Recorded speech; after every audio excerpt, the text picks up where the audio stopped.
Yo, what's up? And we are live. Rinig niyo ba ako? Can you guys hear me? Magandang gabi sa lahat. We're just waiting for Franco Serafica. Wala pa siya dito. I'm sure papunta na yan. Shoutout sa lahat kay Paukas. Uy, andito pala si Ginoong Pau Salud. The pillar of,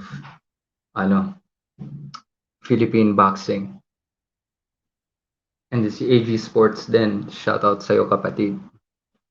Oops, andito na pala. Here we go.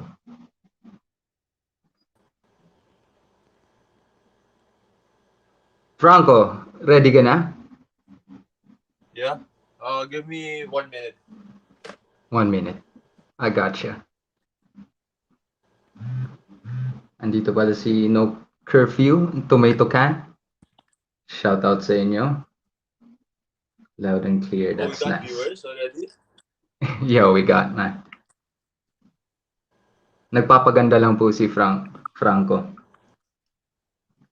You might be surprised, Ay. man. Kuts Ricky, mayong gabi ideha. So yung guest natin ngayon is may laban siya last week and Hey, what's nanalo up? siya. Ayun! Did you have a new haircut? Ang bagong gupit pala si Franco. Not really, but the thing is kasi I'll be wearing this na for my Zoom meeting with my relatives later. Okay. How are you, man? All good, man. Good to see you. We're live. Kamusta? Saan ka ngayon? Right now, I'm in Parang Cebu City, in Kasambagan. Parang nasa barracks you have a bunk. Is there a bunk bed Yeah, behind you? I am in the barracks right now. Ang parang mga sundalo. Yeah. So, This is sad day. With Tingnan my nga. roommates, buddy. I told them to all leave. para we can do the interview peacefully. Oh man, it's a sad day for Philippine boxing today. It's a Right? sad day. Oh yeah. Yeah, si Bernaldez and then your boy Apolinar. That was sad. That- That was brutal. Did you watch that fight? Yeah. I just reviewed it just now actually before I got here. So No. It was a valiant effort naman. He can bounce back from it. yeah. Sabihin mo na lang sa kanya na don't get discouraged. He shouldn't. He's gone this far already. And yeah, it's such a brutal sport, man. Just like It that. is. You don't play Change boxing. Your whole career. Just one Yeah. mistake. Oh, it's early pa naman sa career niya. I'm sure he can bounce back. Pero nakita mo na yon.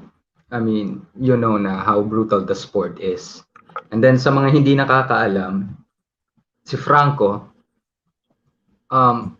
he's not your typical boxer na usually dito sa Pilipinas, yung mga nagbaboxing, yung mga wala ng ano talaga. Yung mga, it's the poor guys.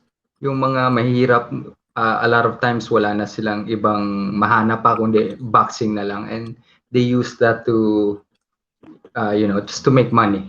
Pero si Franco, he has a lot of options. So hindi nakakaalam, he comes from a well-off family and then nakapag-aral siya sa magandang school. Can you tell us saan ka nag-aral? Well, I studied. I attended my preschool until grade 6 in Lasal Green Hills, but then I graduated high school in Colegio San Agustin, Makati City, and for college I went to Enderon Colleges in Taguig. Wow. Great schools. So, may education ka talaga. But why boxing, man? I'm sure yung parents mo, I mean, they work hard para mapag-aral ka nila, and they put you through a good schools, tapos nag-boxing ka lang. I mean, how did that happen? Well, by choice. My choice actually. Kasi, well, in school pa lang, we were always taught to create value. And amongst all my talents, today, I think that I could I I could make the most value with what I have if I boxed. So here I am right now sharing my talents to the world at my expense. So it's a brutal sport, like what we just said. Anything can happen, but here I am right now trying to get trying to be, the best I could be, the best in the world. So it's what it is. So, paano mo napapayag yung parents mo? I'm sure Oh, it wasn't easy. what was it easy? Well, my dad was really, as he rightfully so, he was really skeptical at first. When I told him my plans to turn pro, he was like, "Wait a minute. Are you not content with winning in the amateurs or amateur boxing?" Um, and then I told him, I have bigger plans, I have bigger visions, and that's the thing. When you have a dream, you're the only one who can see it. So you're the only one who can Yeah. craft it. And then people outside the people outside, they don't know Yeah. what you're capable of. So until they see the first instance that, oh, this kid's got talent, this kid's got something, then that's the only time they'll ride on the bandwagon. But at the start, like, no one was there for me, just me and my coach. My coach was like, "No, convince your dad. Do not take no for an answer." I was like, "Okay, we'll not take no for an answer." So I convinced my dad. He told me 3 fights. He 3 fights lang, and then he sent me to a camp in Cavite then, under Coach Joven Jimenez with Yeah, great Jerwin trainer, Angahas. man. Yeah, so that's where I really learned the whole sportsmanship, the whole boxing, Yeah. professional boxing as an industry. And then from then on, like, things just took off. So on my third fight,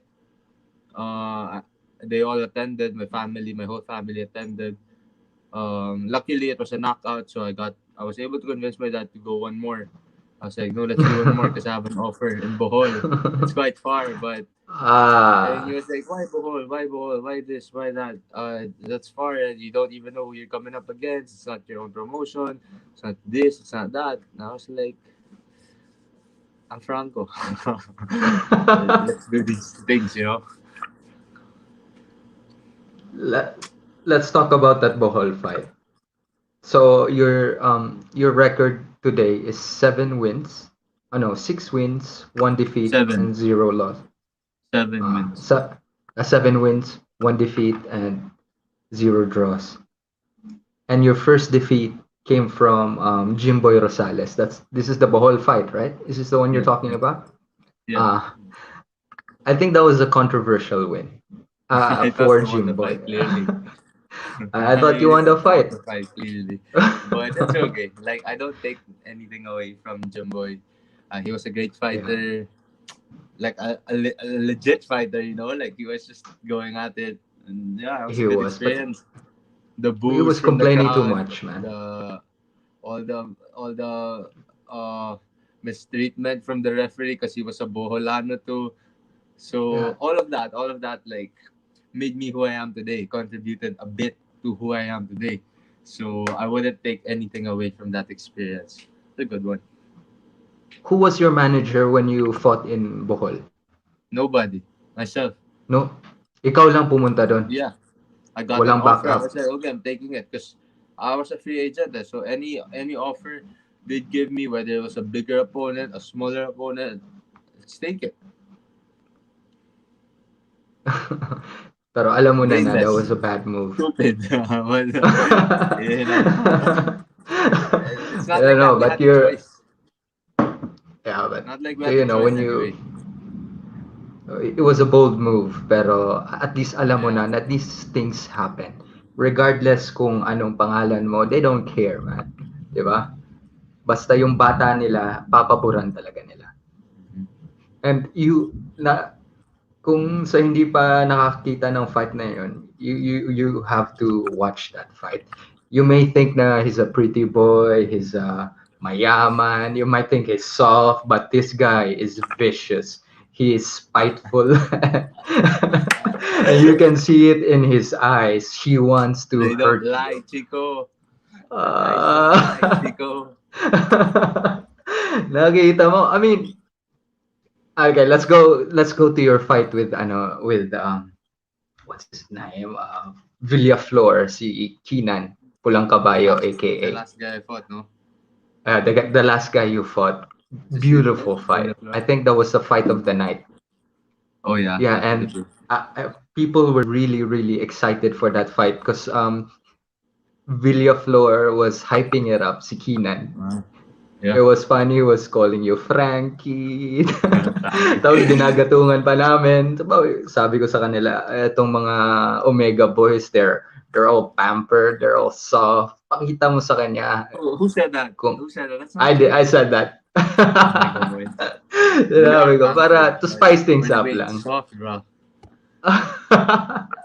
To spice things up. Tapos, yung uminom ba siya ng Red Horse, and he was a funny character, he charmed a lot of people, pero yung fight, wow, vicious ka talaga. I mean, ano yung nung napanood mo ba yung interview with Pao? His interview? No, I didn't. Yung kay Keenan?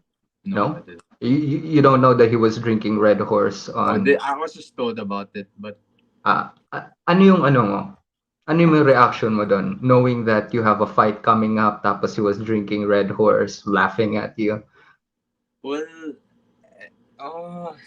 to be honest, like all the jokes were funny. I just laughed at it when I was told he was calling me Frankie. He was telling me not to run. Yes, and he even said na mas gwapo pa daw siya sa akin. I mean, like that's what he thinks. So, and then I respect everybody else's opinion naman. Like we're all entitled to our own opinion, so it's fine with me. But what I felt, but there was one thing that I felt disrespected at was the Red Horse thing.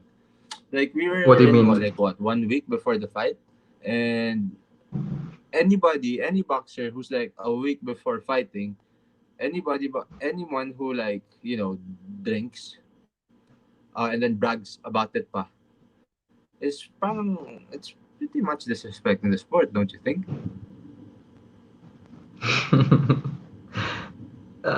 I guess a little bit. I mean, you can say that. So, well, then again, I mean,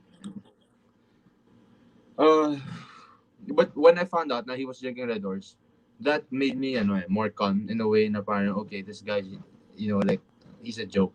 Parang he's not out here to like to dominate. He's just out here to fight. Probably just wants to beat me up for some personal reasons. I don't know, but okay, then fine by me. Let's just see what happens. Then So Fight night. I saw your eyes, man. Oh, You yeah, didn't come to different story. play. I did. You look like you were out No. there.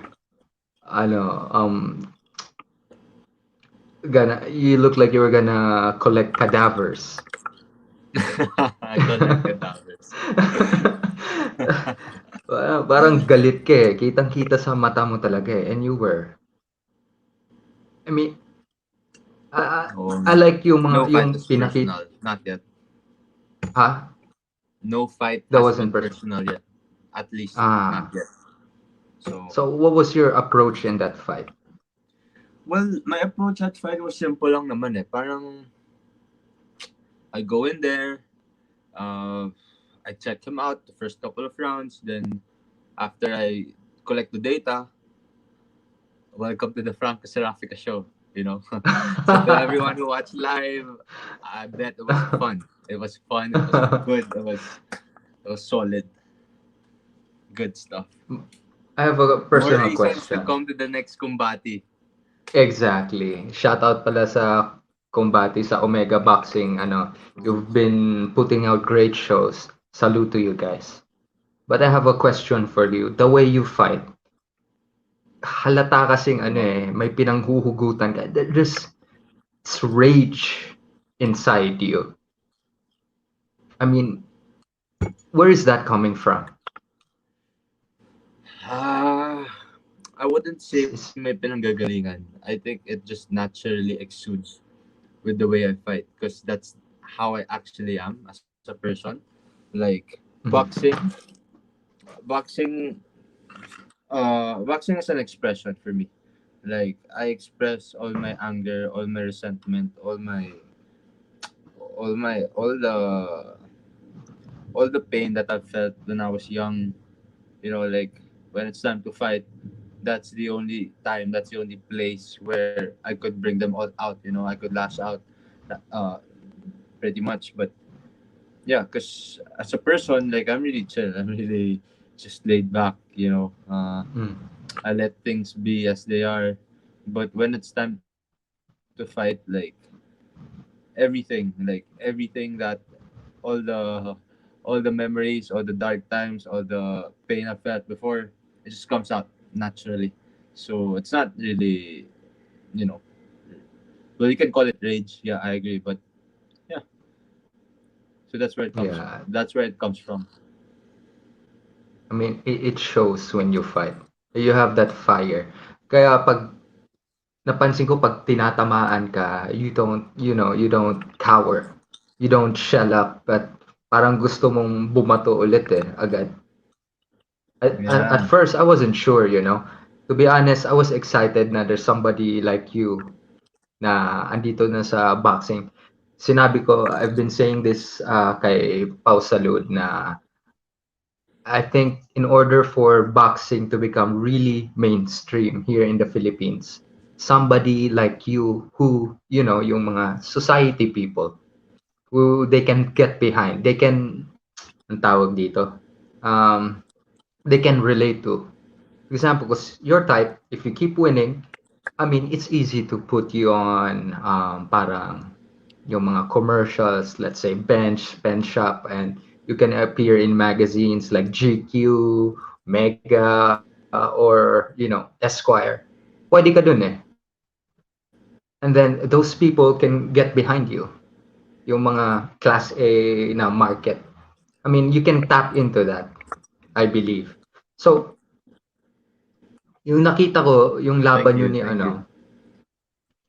ni Villaflor, I wasn't really expecting much. Kala ko, tingnan natin kung masapak siya.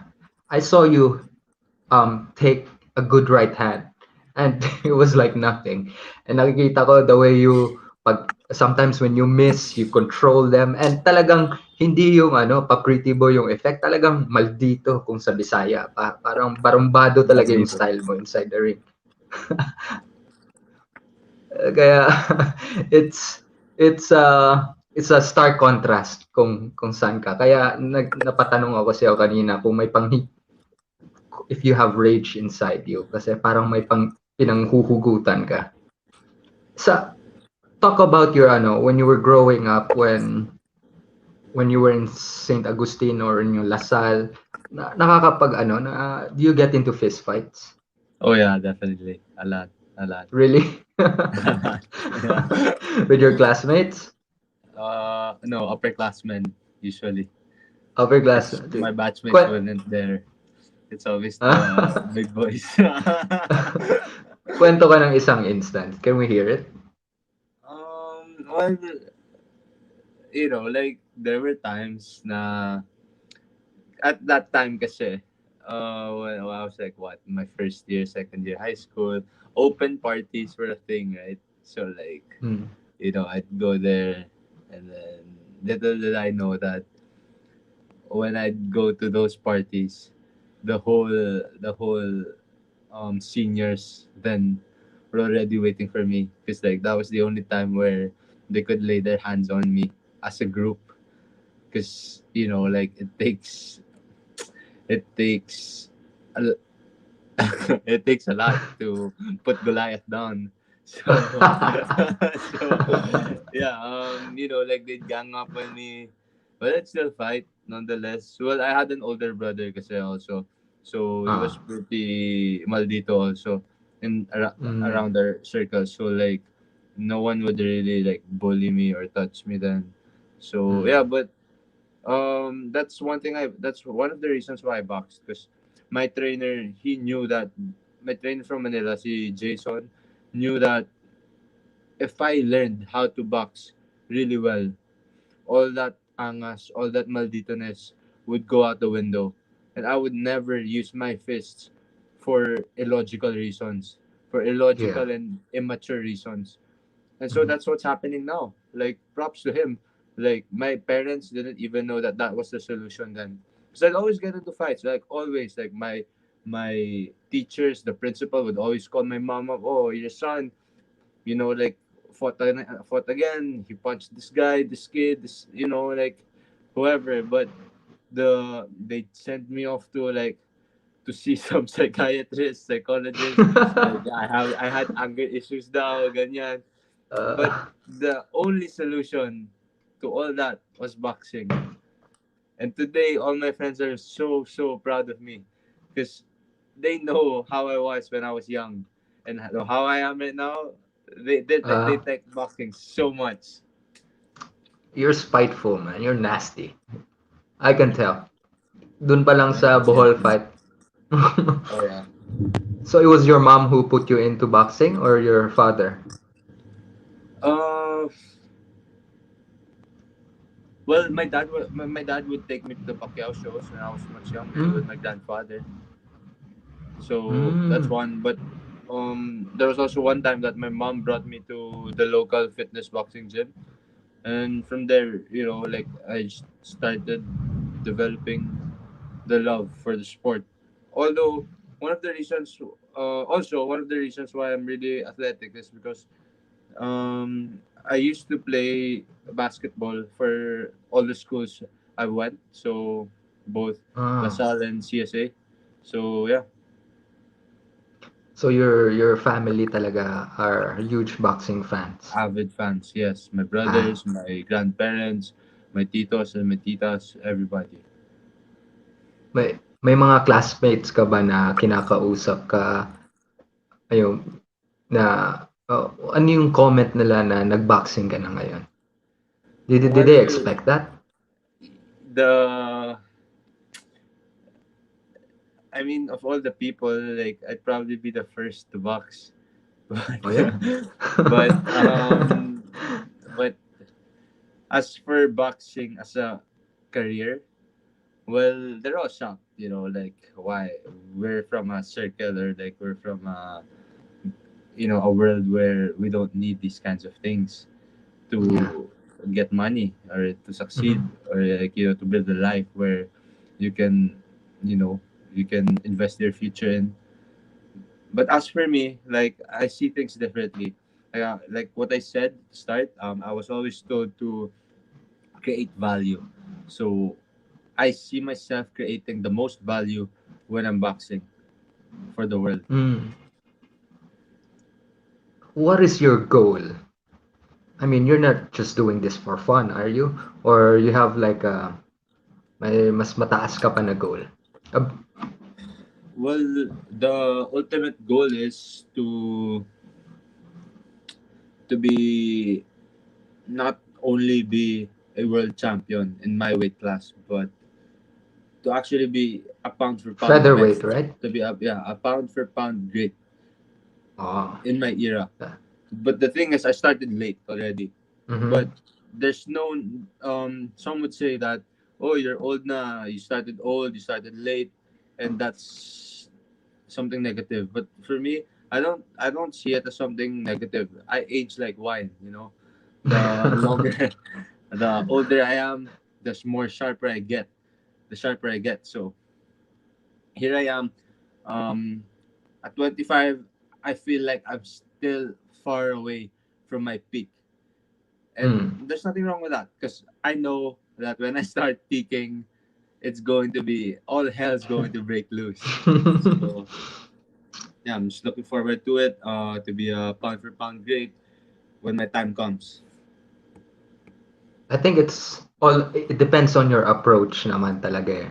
Yeah. And these people usually ang mga boxers natin may pamilya silang iniisip, may pinag-uutangan pa sila. You don't have to stress, 'di ba? In life, you can I do this for the glory.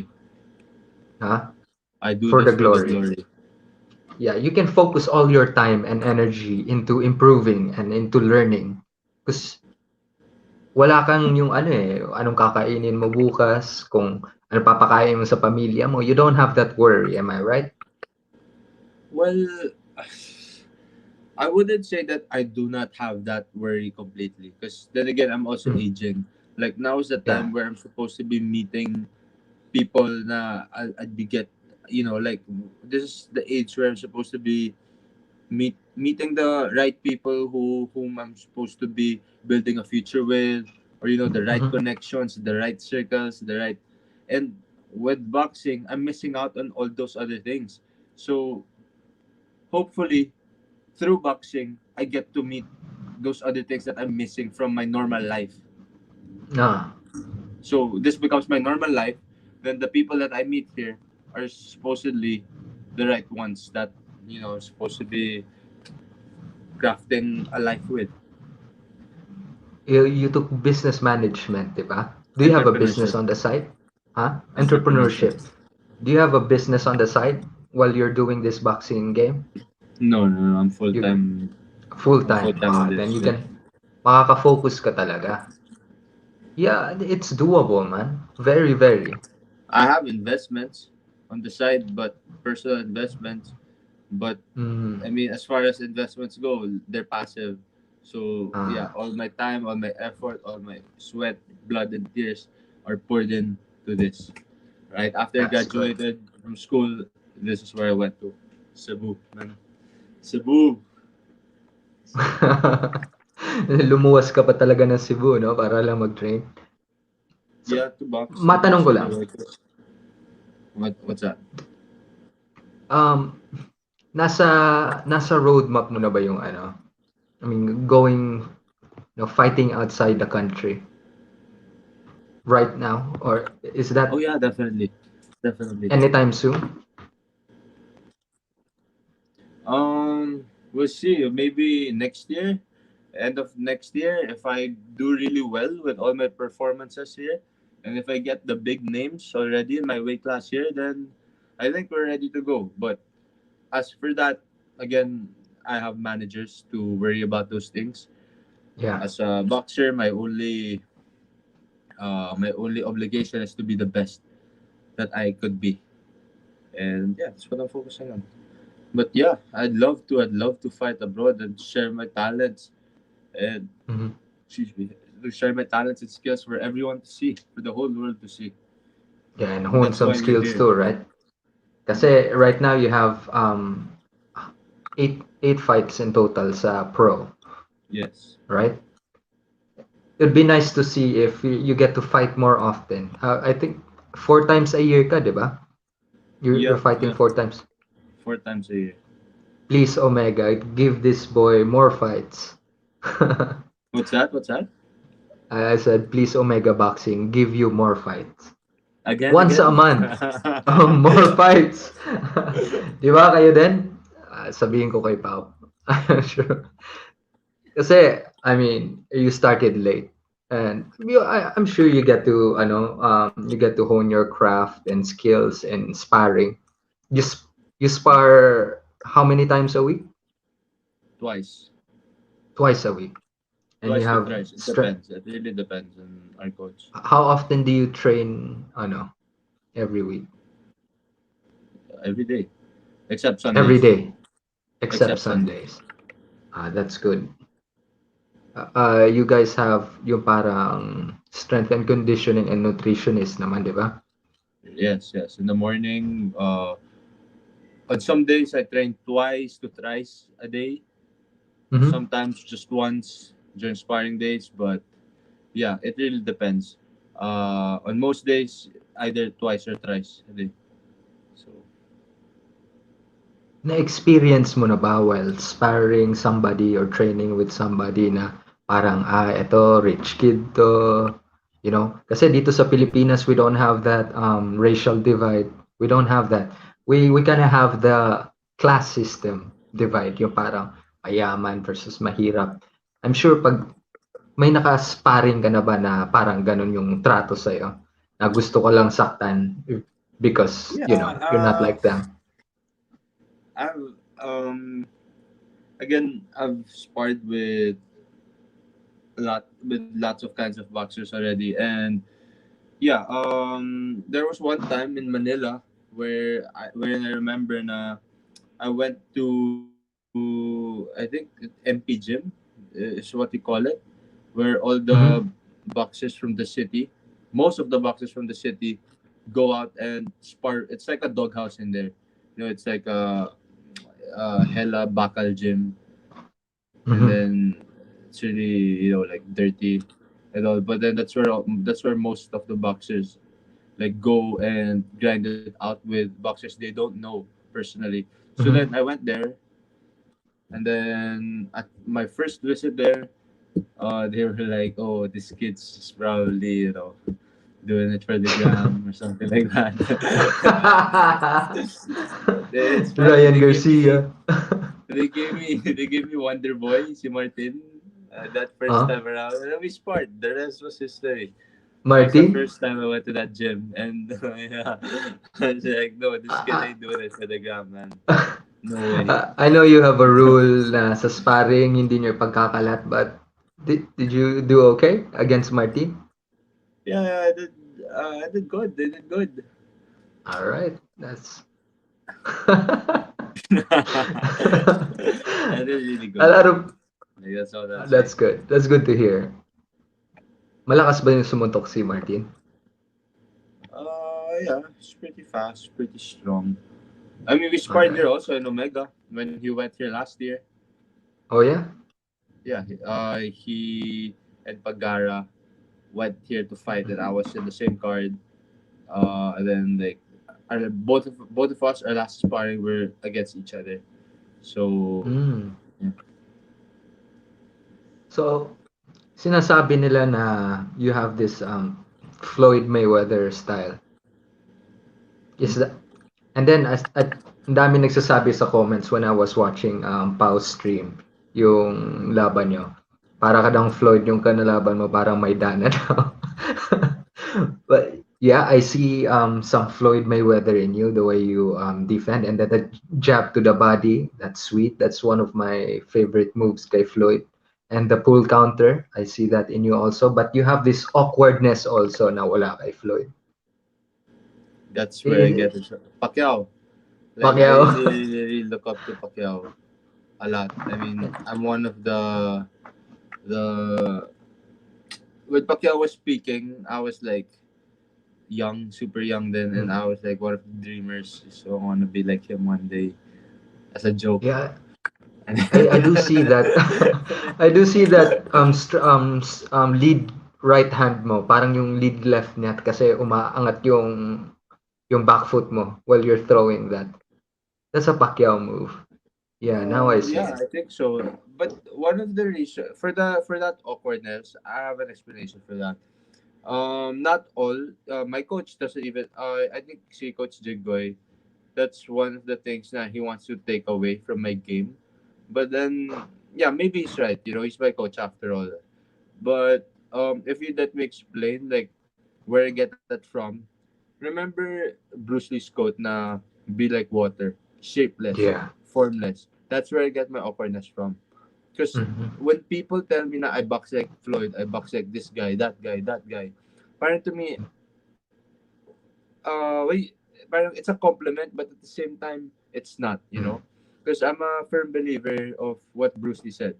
Be like water, formless, Yeah. shapeless.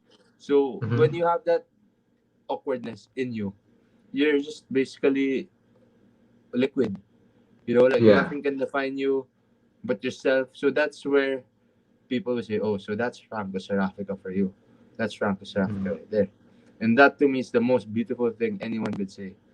So Yeah. if right now you label it as awkwardness, and one day if I become champion, you label it as Franco Serafica, then fuck with that. Yeah. That's the most Uh, beautiful thing anyone could say. One of my favorite things about you is your control. When you do miss or when you get into an awkward position, you control your opponent's head, their gloves. You know how to do that, or you do that. You bend at the waist and then you bump them with your body. You do sneaky stuff like that. Mm-hmm. And What's you're wrong with not it? you're nothing's wrong with it. I like it because no matter what happens, if you miss, you know how to get your bearing again. You Yeah. yun yung kulang sa I think yun yung that's why Pete Apolinar kanina his first knockdown is because um he was doing very well. I think that was round 3 or round 4 ba yun. He was throwing all these flashy combos, but at the end of his combos, parang he just stood still. Kaya na ano siya. With your style, you control your opponent's body para malayo ka sa kapahamakan. Keeps you out of danger, right? With my style kasi is I never end with punches. I never end with what I throw. I will Mm. always end in the position where I desire to be. So if I punch you and it lands, that's not the end. Maybe I go to this angle, to that angle, or maybe I push you off a little bit because that's where I Yeah. desire to be. Or if it misses, then fine, because that's not where it ends. When I punch you and it misses, yeah, that's like what you said. I'll control your head, your body, etc. This, Mm. that, because that's what I really had in mind. I never end with my punches. I throw a Yeah. punch, then I move out. I throw a punch, I move your head out of the way, ganyan. If you, okay, where the head will go, the body will follow. That's why I keep controlling my opponent's heads. Mm. Everybody I fight, like, like I always have to do these sneaky things. I mean, there's nothing wrong with it until the referee catches you. So Exactly. there you have it. Casimero does the same thing and I love it. Everybody, Pacquiao does the same thing. Tyson Yeah, Fury yeah. does the same thing. Sugar Ray Robinson does the same thing. It's what it What is, do you man. think is your greatest asset in this in boxing? Well, that's a good question. Because as far as I'm concerned, like, um, I get comments when they say the my circle, my boxing circle, my team always tells me how smart I am inside the ring. That's one thing. But personally, as a fighter, like I think one of the keys that I have most, if not most, like is the speed. The speed, Mm. because to me, I'm like speed is very important. Mhm. Without it, you don't have power. You won't be able to land at the right timing. And without the right timing, you can't be precise. So that's where I really, really capitalize on my speed. Because to me, being fast, being quick to think, quick to punch, quick to move away, being quick with everything in the sport, to me, it's everything. It leads you to so many different avenues. Mm. I would say it's your brain because you're Yeah, very analytical. I get that a lot. I get that a lot. Yeah. So they say. Have you have you ever tried cross training? I'm just wondering. What do you mean by cross training? Yung parang have you heard Like, of balintawak arnis or eskrima? Balintawak, it's here in Cebu. It's like the Floyd Mayweather style of arnis, stick oh, fighting. And right. yung history kasi ng boxing natin, mga Filipino, it came from really arnis. That's why um, ganito tayo. Actually, it started with us sila Pancho Villa and Flash Elorde. Because before yung boxers, ganito sila di ba? Yeah. Suntukan, it came from our knife fighting style. Oh, I see. Kaya ganito. And in Balintawak, it's very defensive style of arnis. And I think you should try doing that kasi I don't know, it might open some avenues, especially with defense kasi I'll you don't research want to on get it. hit. You I'll don't want to research get on hit it. with a stick, No, di no, ba? no, we don't. As much No. as possible, we're trying to keep the space clean, Wherever mama Yeah, naman. So, exactly. Magalit yung mama mo. can We get won't see you mad. sa... Alright. You did say na hanggang 9:45 ka lang, di ba? Oh, I think let's extend. Let's do it until 10. Oh yeah, that's good. Because I went late. Awesome. So, yeah. Yeah, napapasarap yung usapan eh. Yeah. So when you're doing other things, it might open something in your body, right? It might connect more synapses when it comes. It's still a fight game, and it's a Filipino art. So maybe you might get something from it. Yun lang. Alright. And what's your typical day like? Here in Cebu, Yeah, well, in Cebu. I wake up I alarm at 4. As soon as I get up, I make myself a cup of coffee. Then after a couple of like maybe 15 to 20 minutes, I'm out and running already at 4:30 because I like seeing the sunrise. So yeah, the transition from night to day, I really love that shit. So yeah, I wake up for that. I really wear, and it also gives me the mental, uh, uh, the thinking that when my opponents are asleep, I'm out here working. So Yeah. I really like that stuff. And then I rest for a bit, maybe say I run for like 30 to 40 minutes. And then at 6 a.m., we already got conditioning. So I get in 1 hour rest, then conditioning for an hour 30. And then after which, I rest again, I eat, sleep, and then wake up for the gym work, the Gym. training in the afternoon with Coach Mhm. Jingoy. And then it lasts like say 3 hours. I train for like 3 hours.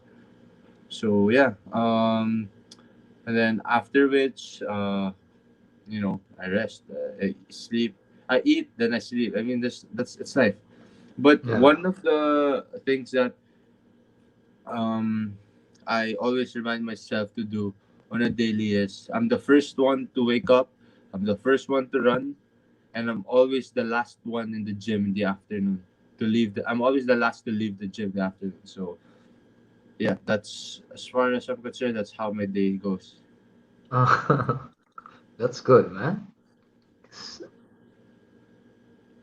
The last one, huh? So how is Doc J as a trainer? Shoutout pala sa'yo, Doc J.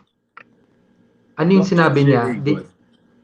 Well, He's did he? very what's that? Sorry. Go ahead.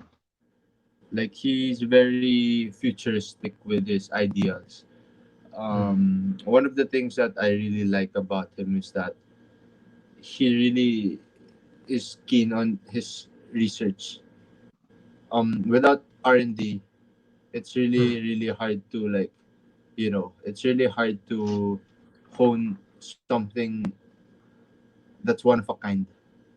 Parang if you stick to the traditional way of doing things, then you end up getting the same results with everybody else. But Yeah. as for him, like personally, like he really trains us differently, and Mm. differently in a good way. Because I've seen it. I've like looking at my performances from before I was a Omega boxer. Like he really Yeah. helped me improve a lot, and all Ah, that because he's very open minded. Si coach, like he's yeah, that's a good skill. That's a great skill that he has that I should a little bit like not copy but like embody also. Kasi So sobrang open-minded niya, like he doesn't like take in everything. He listens. He listens to Mhm. what every person has to say. And then he after he listens, he what do you call that? Susuriin niya muna before Yeah. he accepts what he just said. So Mhm. after he thinks, and after he like Digest. digests the thing that was mentioned, that's where he comes up with his own formula. And that, I think, is one of his best attributes as a coach. Yeah. Yeah.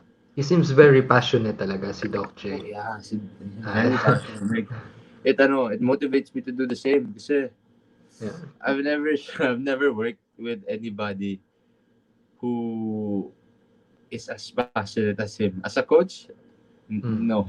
Like, he spends the most time like Oh honing yeah. his crafts. And the person that he reminds me of the most is my dad, because that's how my dad is also. From the moment he doesn't have a 9 to 5, like, he has a 24/7. From the moment he Mhm. wakes up, like, work is on his mind until the moment he sleeps. Like, research. Um, Yeah. he keeps talking to all sorts of people about this, that, the his network, his connections, and then, yeah, he basically, the work ethic is there.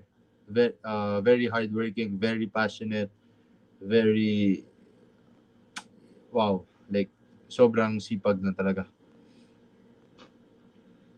Ano yung natutunan mo from your father? It seems like, your father is this uh, hard worker. May na may life lesson ba siya na naituro sa na you apply to boxing? Yeah, a lot.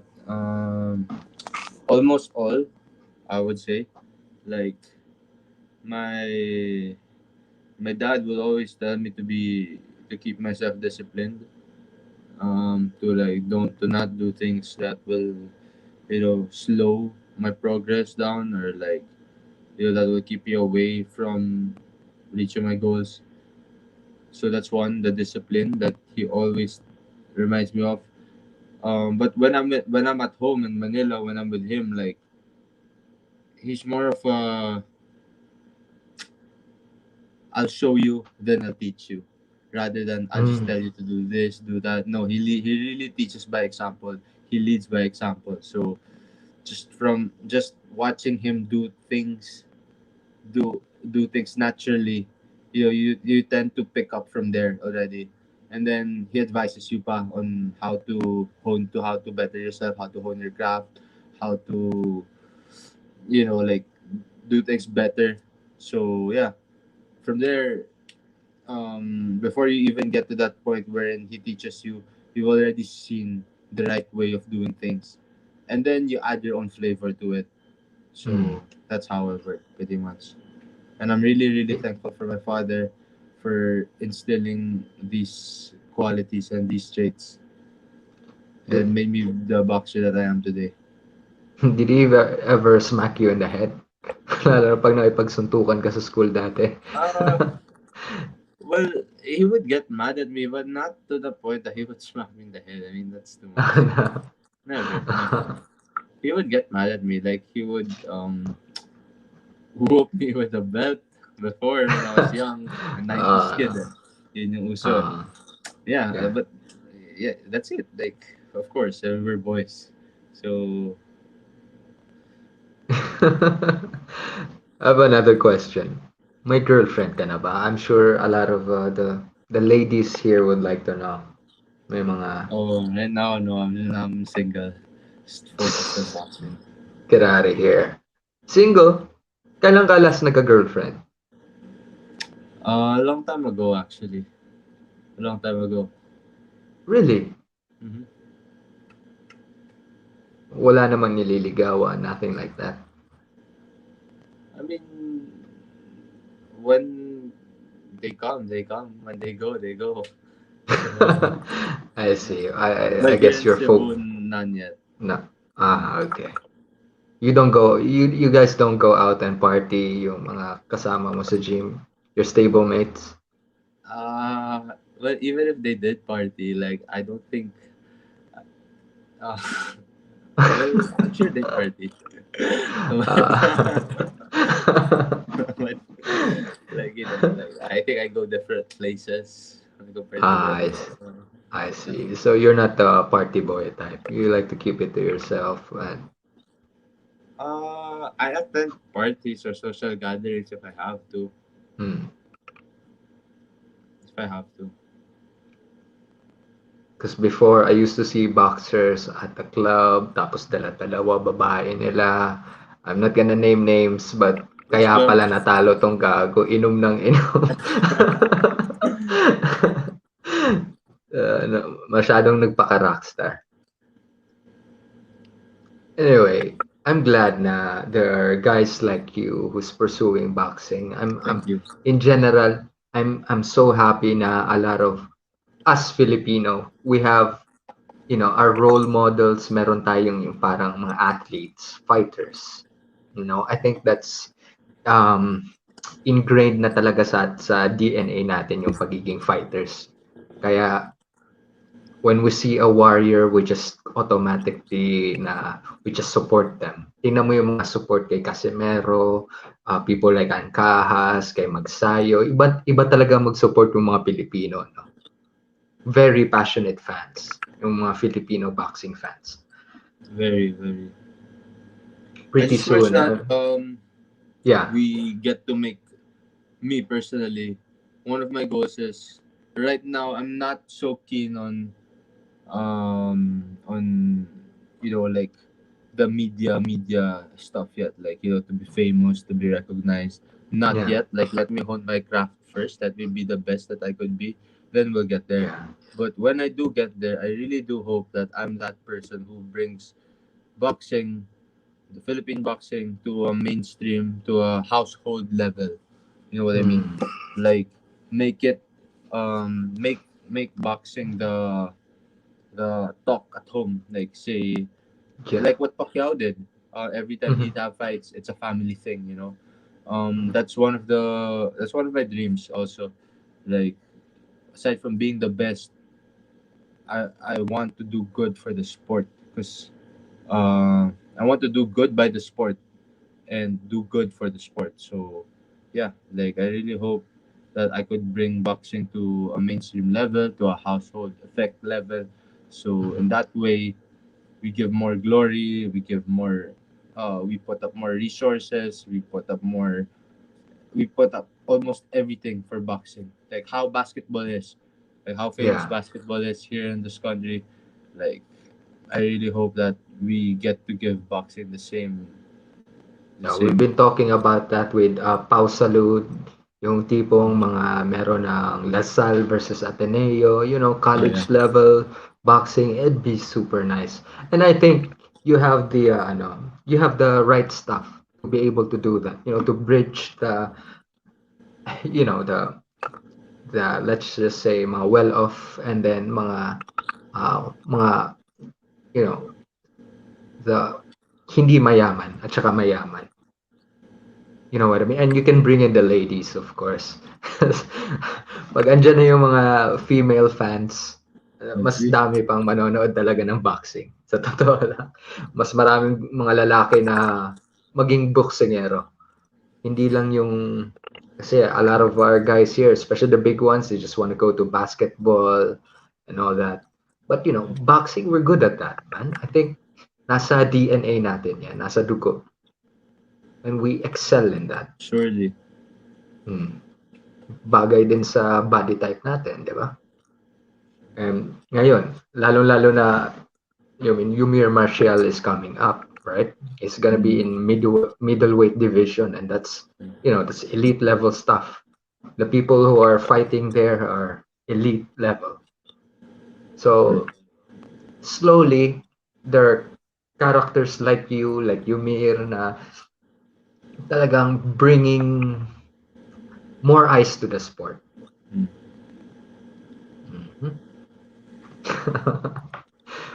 I have a question.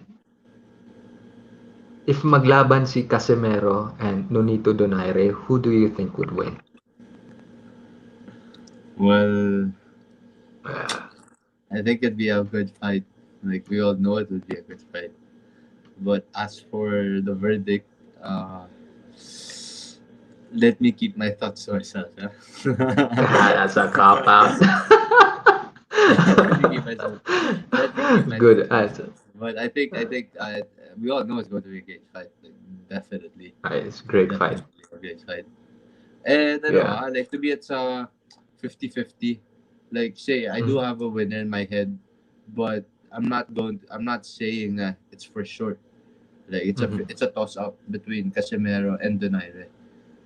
We all know Donaire has that vicious left hook. Casemiro has Nuclear. that right hand that straight that hits you like a make Uh, it turn you to a bitch. We'll see. I'm really stoked for that fight too. You know, that's a fight that I want to see. Donaire and Casemiro. Who's your favorite fighter right now sa all of boxing? Active Filipino in or all of boxing? active. Active. Active, I'd say Tyson Fury Tyson Fury, because of really? his character. Because of his character. Uh, like his style is like his character. You would see it exude from his boxing style, from his boxing skill. The ganyan parang Ali na Yeah. Mayweather, because that's how he Yeah. naturally is. Like when he speaks, when he talks to the media, to his interviews, Mm. his I wouldn't say he's brash. He's funny. He's very entertaining to watch. And Yeah. of all the loudmouths in the sport or in martial arts in general, like I think Tyson Mhm. Fury is the guy to be. And aside from It's Tyson very Fury funny. today, of course, you have Canelo. Oh, what's your prediction for tomorrow? Hello, Hello? Can you hear me? Rinig pa ba ako? we have Yo. Canelo. Yeah, yeah, Ah, yeah, yeah. who do you We good, we good. who do you have winning Yeah, tomorrow? of course, Canelo. Canelo. Canelo. Oh, Canelo, landslide, Canelo. And for the Yeah, local maybe. fighters, I really like Mark Bariga. Bariga? Ah, he's fun. Yeah, yeah. He's really fun to watch. He's very skilled, very talented. Yeah, Yeah. that's it. Actually, I like those guys. Yun yung gusto kong panoorin eh. You people who have panache. You know, who people like Roy Jones or Prince Nassim Hamed. I love those types, man. They're funny. Yeah. Or Tyson Fury. They really entertain the crowd. Anyway, we have 2 more minutes before you go. Any parting words?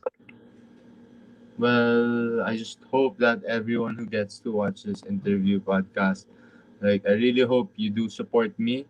Again, I'm Franco Serafica. I'm a I'm an up and coming boxer from the Omega Boxing Gym based here in Cebu City. So I hope you follow through my career and you support Philippine boxing. I'm That's sure. it. That's all for me. Just support Philippine boxing as a whole. Support Philippine boxing.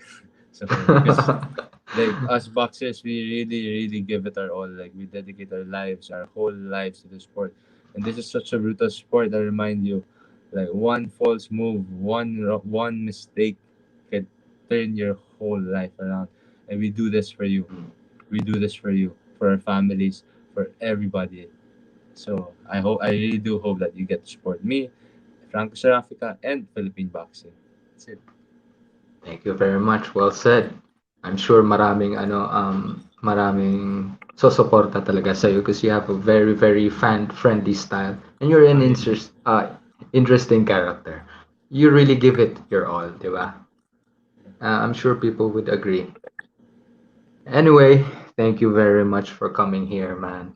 Hopefully Thank you, Diego. hopefully sa susunod na I get to interview you again. If Yeah, maybe pag may upcoming fight ka or after your fight. let's do it. Alright? Let's do it. Thank you so much, man. Nice. Sige. Alright. Alright. See See you, you. man.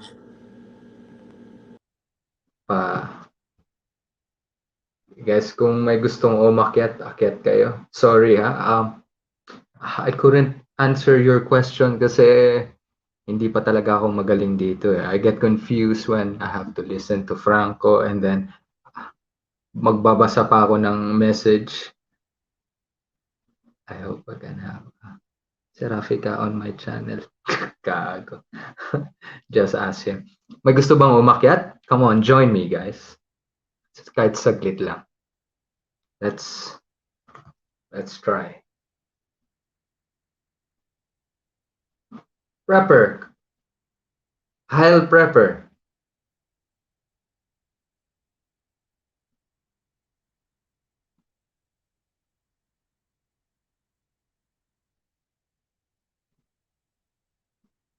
So wala na bang gustong umakyat? Alright. I'm gonna end this na lang. Ryan from QC siya pumunta sa Cebu. Yup.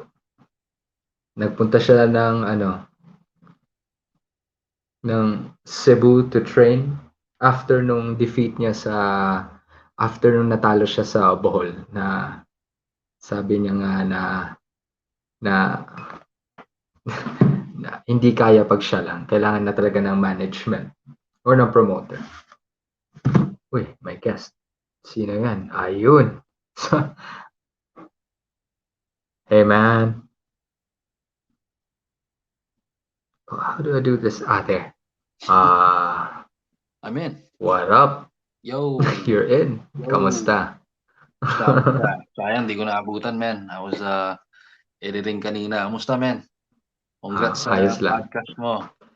Thank you. Ang suplado mo sa chat, Di mo nakita yung mga tinatanong namin. Hindi pa ako marunong. I get confused, man. Same, man. Same. I've been through that shit. Lalo na yung sobrang tuwan-tuwa ako sa StreamYard. Sabi ko, shit, kahit wala pa ako 1,000 subs, I can live. So parang alam mo yung excited ka. And then you go live and you're like, shit, what are these buttons for? Fuck. Tapos nabibitawan mo yung guests. Like, man, I remember those days. It was just a month ago. Basta naman. Ayos. Ano masasabi mo kay Franco? Dude, I didn't get like a lot of it, man.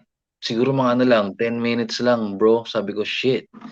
I've never heard of the guy before. I'll be honest, man. Really? Tapos, parang interesante kasi yung topic mo, man, na parang, that's the common misconception na, well, it's not really a misconception. I mean, you can't blame the, statistics, diba? That's the reason why a lot of Filipinos get into boxing.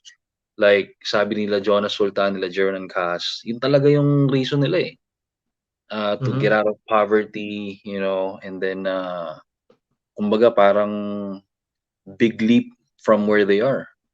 Kasi magkaroon ka lang ng 2-3 fights, lalo na pag nakatungtong ka sa Amerika, ang laking jump nun from where you're from. Diba? Na most of our boxers talagang may masasabi kang mahirap pa sa daga. Like yung interview kay Jerwin Ancahas, akalain mo nakikitira lang sila sa may kubo. Alam mo yung sa mga caretaker na kubo. Tapos kubo na parang pinapakiusapan na lang nila yung yung mga 'di ba pag may property, 'di ba? Tapos may caretakers, may kubo, yung ganun. Tapos pag gigibain, halimbawa tapos na yung property, hahanap na naman sila ng kubo or parang ganun. So parang isa lang yun sa mga stories talaga na talagang masasabi mo na okay. And you can even say na boxing is like an act of desperation din. I don't know if you agree with that, 'di ba? Na kasi parang I totally agree. Parang yun lang yung last resort nila. That's why they get into boxing. But that's why it's interesting na may taong ganito. I mean, he came from a good family. Yung parang negosyante yung tatay niya. They're into parang yung business lang in tech. He went to the most expensive school in parang BGC. I mean, they're well off, man. Yeah. He does sound like he's from money. He came from money. Parang halata ako sa kanya. He does sound like he's not you know, parang hindi siya nagutom ng bata siya or something like that. Kasi you can tell already, di ba? You can tell already. So, so parang physically, very refreshing, man. So, congrats at nakuha mo siya. At hindi ko naabutan yung i-replay ko na lang to when I get the chance. Pero, ganda sana ng insight niya. Gusto ko rin siya sana tanongin kanina kung parang gusto kong tanong sa kanya na, I'm sure natanong mo na what made him, like, choose boxing. Because he can just do it as a hobby and be whatever he chooses to be, like, kasi mukha siyang lawyer, he looks like that type with the suit and tie type, and some mayaman people, what they do is they just dabble sa boxing pero they don't risk getting CTE or brain damage or whatever, but this guy, he's all in. I know, he's insane. It's crazy. Ewan ko bakit pinayagan ng parents siya, but he's really he fell in love with the sport and then talagang gusto niyang gawin. And then all in na lang talaga siya. I respect that. Pero ang maganda dito, I'm interested to see paano yung yung people like him na they don't really have to worry about making rent or yung parang feeding their family talaga. I mean, he has that safety net already. All he has to do now is to just focus on his craft. Makaka-focus talaga siya 100% with boxing. And I'm sure napanood mo na ba siya lumaban? Hindi pa, like I said, man. May recall yung name, pero I don't know him, to be honest. So parang yung nakita ko na sabi, kakaiba to ah. Motherfucker is vicious, man. Ano ba siya? Ano ba siya? Ka-weight ba siya? Featherweight. Featherweight, so that's featherweight. 130. 126. 126. 5'7". Lalaki pa to siya. And talagang nakita mo gusto niyang manakit, bro. And then he's a bit sneaky. Parang Casemiro na gustong manakit. I mean, you don't see that a lot. Kasi usually pag nakita mo rich kid, parang maselan. Diba? Pag kinagat na lamok, iiyak na. Parang mga ganyang. But I kind of like scrapped with mayayamans na talagang mapanakit din. Talaga. Minsan nasa upbringing din yan di ba? Alala ko, huling dalawang nakasuntukan ko, mga rich kid Pero anyway. Nasa yan minsan talaga, you are just born. Like, I was watching the Inoue documentary na ginawa ng Top Rank. Top Rank ba yan? Tama, Top Rank. Talagang ganun din siya. Parang he was just born with a killer may ganun talaga Parang lottery din yata yan. Na either you become like a killer in your like fighting sport or you become a mass murderer. Parang magfo-fork yung road mo. 'Di ba na would you like just 'di ba? Ganun may ganun You're born into like monstrosity. So that's the likes of Inoue, Naoya Inoue, 'di ba? Kaya tinanong ko sa kanya kung may pinanghuhugutan ba siya, but because he fights like he has a lot of rage in him. Yung na ano daw, mahilig daw siya makipagsundukan dati, pinadala daw siya sa therapist because she has anger issues and whatnot. That's what I'm saying. Some people are just born to be, sabi nga ni Joker, some people just want to watch the world burn. Yung gusto lang talaga ng violence just because. Diba? And I think he really does respect the sport. Parang he fell in love with the sport and everything that it's about. Kasi nasabi niya na he felt offended nung yung nakalaban niya last time na uminom ng Red Horse. Sa interview. They're like underestimating him or? No, umiinom ng Red Horse. He was having a good time. He was drinking, calling him Frankie. Tatalunin ko yan si Frankie. Pina-Frankie siya. Funny. Okay. Pero parang so far siya palang kilala ko na talaga who came from money and like took boxing. Like Jake Paul is can you consider him a boxer at all? Pero Hindi kasi traditional yung yung pagpasok ni parang it all came from clout. You know, I've come to respect him kasi yung last fight niya is legit fighter din eh. 'Di ba? Yeah. And now he's gonna fight Tommy Fury, so I think you can call him a boxer now, I guess. Pero ano sila eh, sila yung outliers eh, 'di ba? Like why would you now I think he fell in love with the sport because he can get money anyway else, 'di ba? Parang Yeah. he doesn't need to do this, pero I guess. Pero sana Sabi niya, sabi niya nga may investments daw siya. Yes, investments on the side. Ano yung sasabihin mo? Hindi, sabi ko nga sana kung maano mo siya, mabulungan mo siya to have him on my channel naman and ask him. Oh yeah, man. Stuff. Yeah, sige. Sure. Sabihin ko. Sige man, and punta ka rin doon para may kasama ako pagbato ng questions sa kanya. How do you know the guy? Like lang, friends kayo talaga or? Actually, ganito kasi yan. I'm trying to write a story for a film. And it's about this it's about boxing. And ang protagonist ko comes from a well-off family. So, and then one time na kasi may fight siya last week and then in-interview siya ni Pau Salud. Okay. And then I heard him talk and then I heard this guy is not a typical Filipino boxer, something strange here. This guy speaks English. Ang parang yung lalaki equivalent ng Alabang Girls, parang gano'n.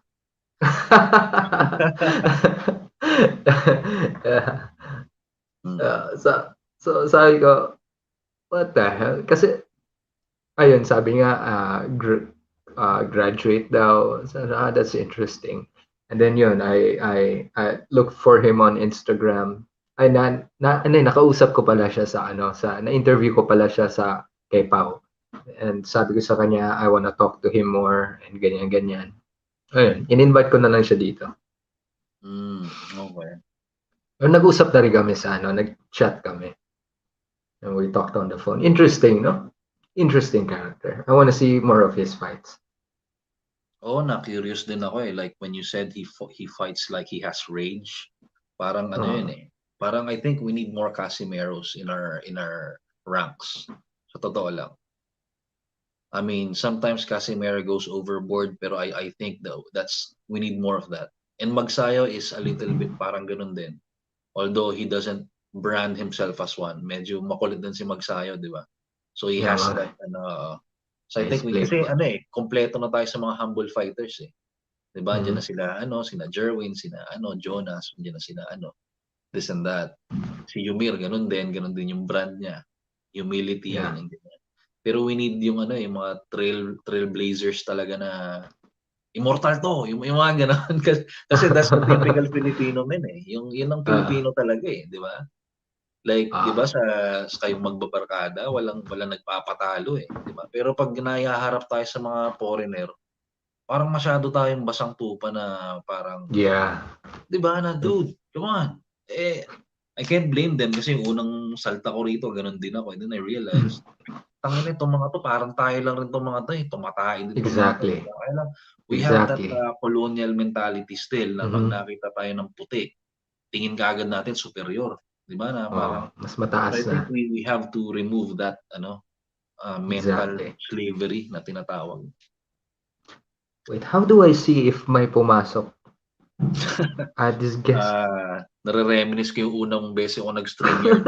You should be able to see. Are you doing this on your laptop? No, my phone. Yun, my comment. Yeah. So chances are, if you see a private chat, he's already in the backstage. Man, I think that's me. Yung I'm here, idol. I think that's me. Post. Yeah. Private chat. Yeah, that's me.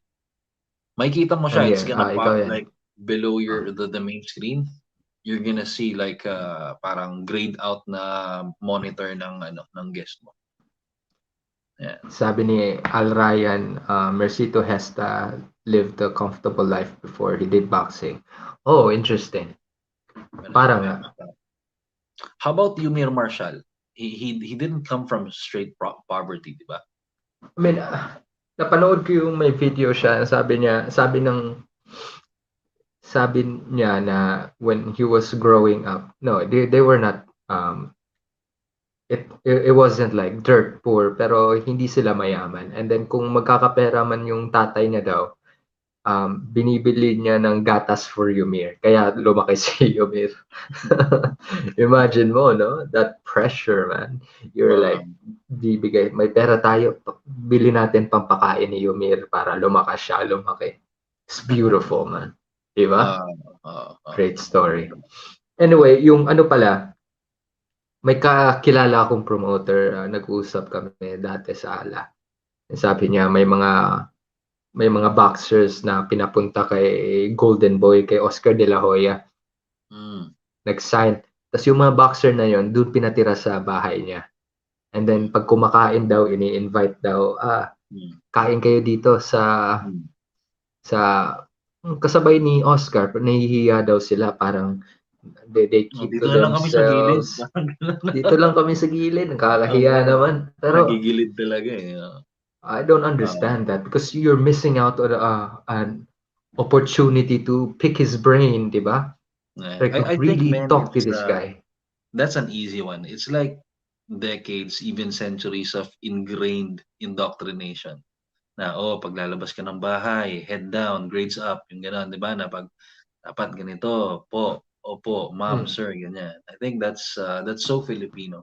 And as a matter of fact, yan yung parang napag-usapan namin yan ng nila Sir Nonito at Sir Rachel na it's so Filipino to do that. Like, for example, may gusto kang tanong pero nahihiya ka, pero not asking the question will lead to like confusion. You know, parang it's so Filipino to like hold back your questions na parang nahihiya ka na lang. For example, sa usapang pera, 'di ba dapat sa usapang pera malinaw. Babayaran ba ako sa gagawin ko? Is this or that? Tayo mga Pilipino para nag-aantay na lang tayo ng sagot pero we don't ask.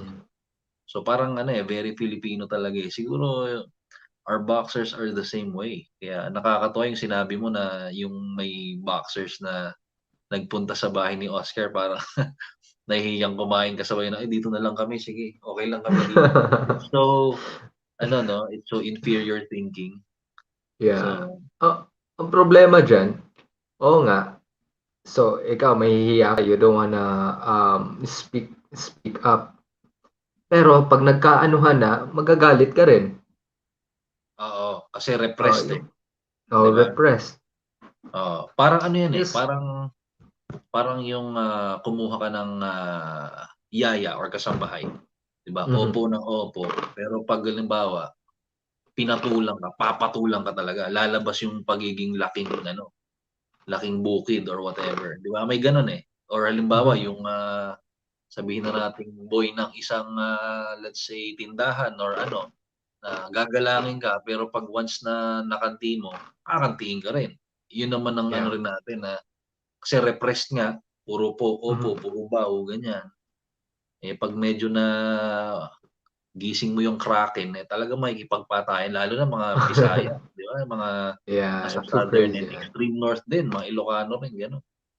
Kaya nga sabi ko, wag naman sa masasaktan yung mga mga nasa Tagalugan, dahil na-mix na tayo na-mix, parang medyo na-dilute yung namin. Dilute yung namin. Ako, aminado ako dyan, di ba? Na I can scrap, pero hindi ako talagang yung barbarian thinking. I mean, you guys have the Maginoos or the Ilustrados. Yes. There's no such thing. There's no such thing in dito sa Bisaya. Not that I know of. I might be wrong, pero wala pa akong naririnig. Yo, shout out pala kay Coco Melon and Lapol. Hey, the gang's here, man. Si Pulverizer. And Pulverizer andito. Batsheva. Lilibet Garcia. Shout out sa iyo. Day one siya mga yan. Kaya bibigyan ko ito ng mga Chris. Yeah, Madam Lilibet. Talagang rin yan. Lilibet din. Bigyan natin ng Chris. Batsheva. Ayan. Coco Melon. Coco Melon din. Oh, yan. I'm gonna give him a crease. You're not really giving Caleb Plant a chance, brother. Sorry. Okay, go ahead. I've watched his his fight with Truax and Uzcategui. I think he's gonna give Canelo problems. I'm not saying kasi it's obvious everybody's like going for Canelo except for two guys. I think yung trainer ni Spence, he says Caleb might shock the world.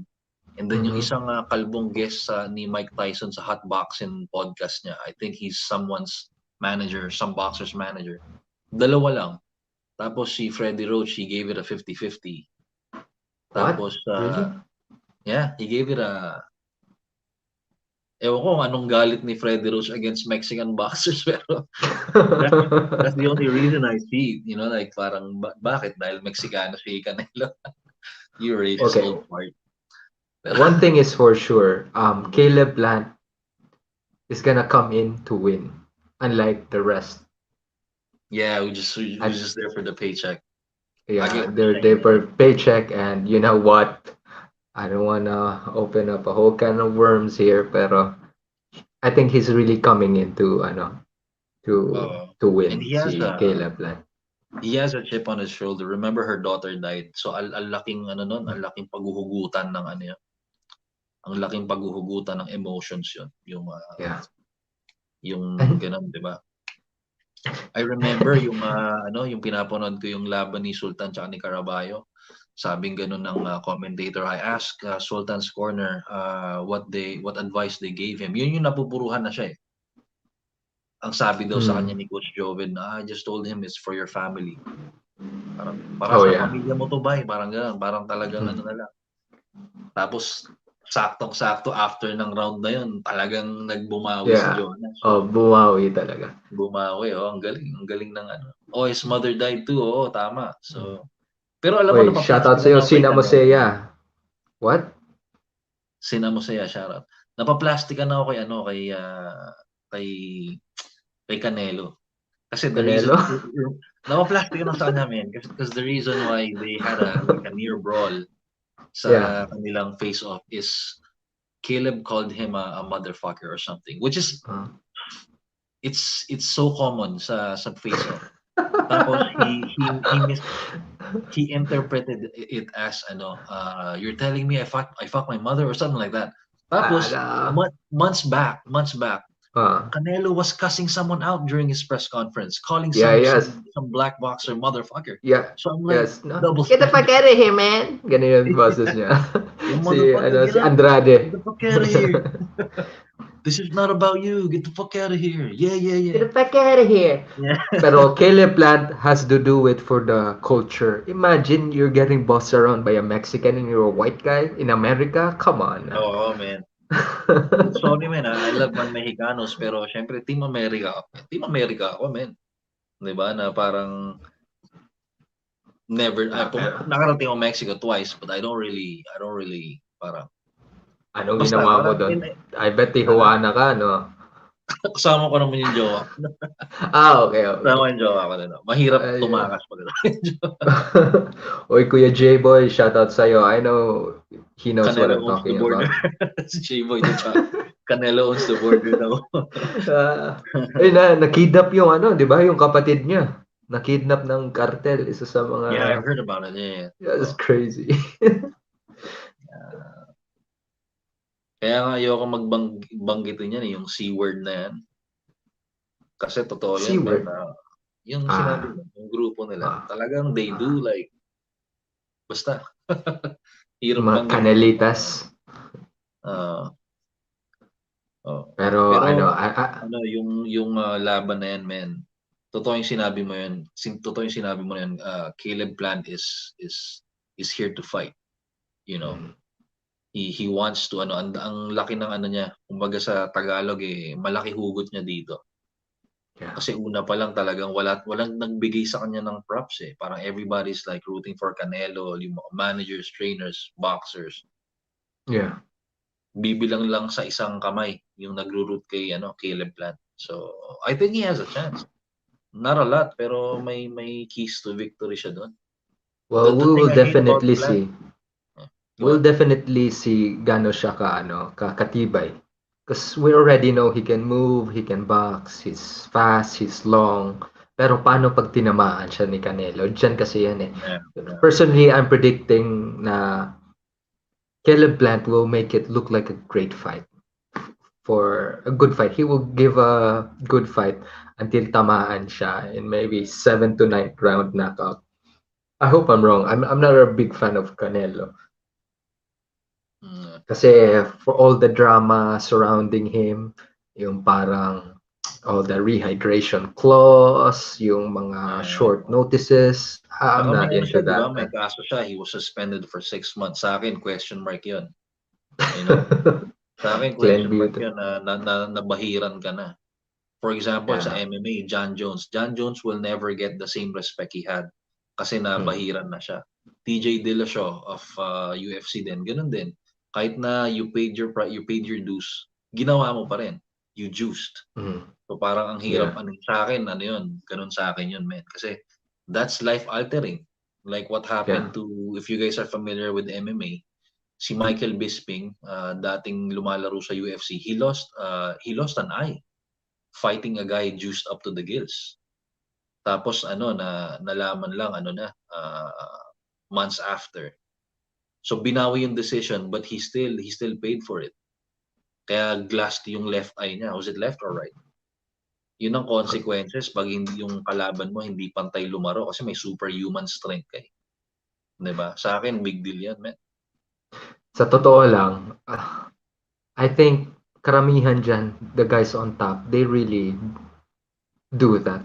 Yung mga ang problema, yung mga A-side. Diego, sikat ka na. Ingat ka, sikat ka na. Ingat ka sabihin mo. they weaponize drug testing. Yung parang they will ask you to do this drug testing and then sila hindi. Katulad na kaya hindi ako natuwa sa sinabi ni ano pangalan nito ni Inoue. I really like Inoue but that was a bitch move. Yung sinabi niya na he if maglaban sila, he wanted Casemiro to have a rehydration clause and doping tests and whatnot. I mean, come on, man. You say that out loud na parang I don't know, nakokornihan ako kay Inoue na ginawa niya yun. Let the guy blow up. I mean, it's gonna work against him anyway. I don't like when Casemiro balloons up in weight. Oo nga eh. Pero sinabi niya yun, what a bitch. Dude, talagang actually delikado yun. I think we talked about this in one of my lives na sa biology or sa anatomy, delikado yun. Yung nagyo-yo-yo ka sa weight. Bagsak ka liver sa kidney mo nun, tsaka yung longevity mo. That's the reason why in champions like sina GSP, George St. Pierre ng UFC, they maintain the same weight.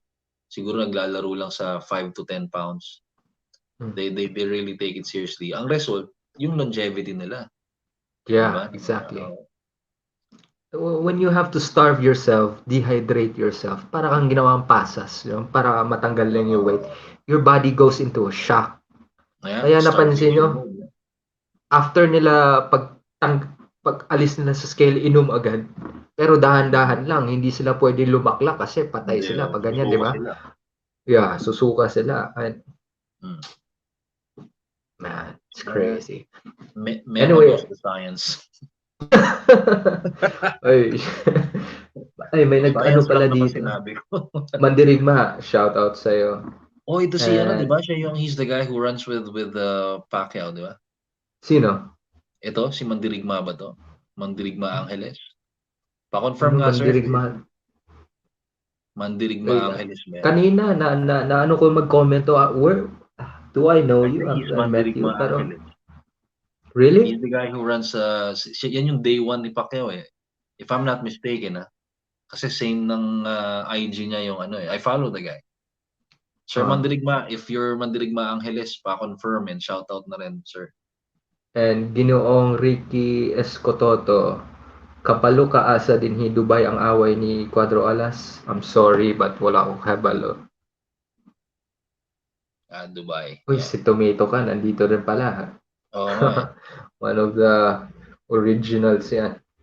Oo. Anyway, I think I'm gonna end this, guys, kasi parang ilan na lang, 14% na lang yung battery ko. Yun. Wait, teka. Tomorrow may live ka pala, no? Live Yeah, in about 9 hours. commentary. Komentary Sa- lang yan kasi naka-copyright claim ako twice. I had to do something about it. Sayang eh. The video na may 122,000 views na copyright claim, no? Mhm. Tapos buti si Ma'am Rachel pa kasi nakita yata ni Ma'am Rachel yung community post ko. Yeah. Tumawag sa akin, sabi, all you need to do is like remove the parts, right? You know that, right? I'm like, yeah, pero hindi ko talaga alam. So she had to walk me through. Nakakahiya, no? Parang mas matagal ako sa kanila sa YouTubing pero mas alam nila yan. Pero it's all sorted out. Kasi sayang 122K nice. views eh. Kahit na Really? sabihin mong 3, Damn, kahit sabihin mong 3 minutes lang yan, ano pa rin yan, monetization pa. Alam mo, gusto ko na I like that short form comedy mo na mga video. And that's really funny, Thank man. you. You should do more of those. I know, man. I'm running out of material. Sabi ko nga eh, is Caleb Plant gonna be my new meme tomorrow? Wag naman sana kasi I hate to shit on the guy. The guy's nice. He's just And confident, but he's nice. And his wife is nice. Jordan Plant. Woo! Jordan Plant. Forget about it. Tingnan mo, 122K yung views tapos eto mag-live tayo napakatagal, 17 views. Konti lang ng views, 'di ba? Oh man. And you gotta do those videos. Do you watch MMA? Kasi I can only pay for one pay-per-view. Masyado mahal, 80 yung kay Canelo. 80 din yung UFC. Gusto mo i-cover yung UFC? Ako? You watch UFC or no? I do sometimes, pero I watch more One FC. One FC, but Pinoy talagang keep it local, Keep it local. Represent. Yeah. Anyway, guys, Tomato Can, Batshiva Singson, thank you for coming here as always. Lapu-Lapol and Cocomelon, MVP. Cocomelon, ang kulit ng pangalan. Al Ryan, bigyan natin ng Cristo. Ba, Chris ang tawag mo iniba mo Yung iba, jacket tawag. Ikaw, Chris. Uh-oh. We were here to collect heads and collect cadavers. Iba to. Anyway, guys, maraming salamat sa inyo. Thank you for having me on, man. Thank you for coming. Man. Take care. Puntahan kita bukas sa ano mo, panoorin kita. Alright? Sige. Thank you. Magpapaalam muna ako. Appreciate it. Take care. Guys, Pinoy Prepper. Ganda ng channel niya. Thank you. This guy, bastos tong taon to. Double dead na yung tao. Wayne, stop. He's not taking prisoners, yo. Nah, not even one. Nah. Not even one. Patay na patay. Taking him Yung on. brother. J-Boy the Trucker. And Coach Ricky, of course, wala na siya dito. Diego, thank you very much. Appreciate it, bro. See you, man. Take care. Ayo. Take care. All right. Thank you. And of course, Anthony, maraming salamat. And sinamusiya. Nande soy na ni kakuy na, no? Yamete. Ups Fitness. Saludo sa iyo, kapatid. All right. So, tapusin ko na to. See you guys. Maraming salamat.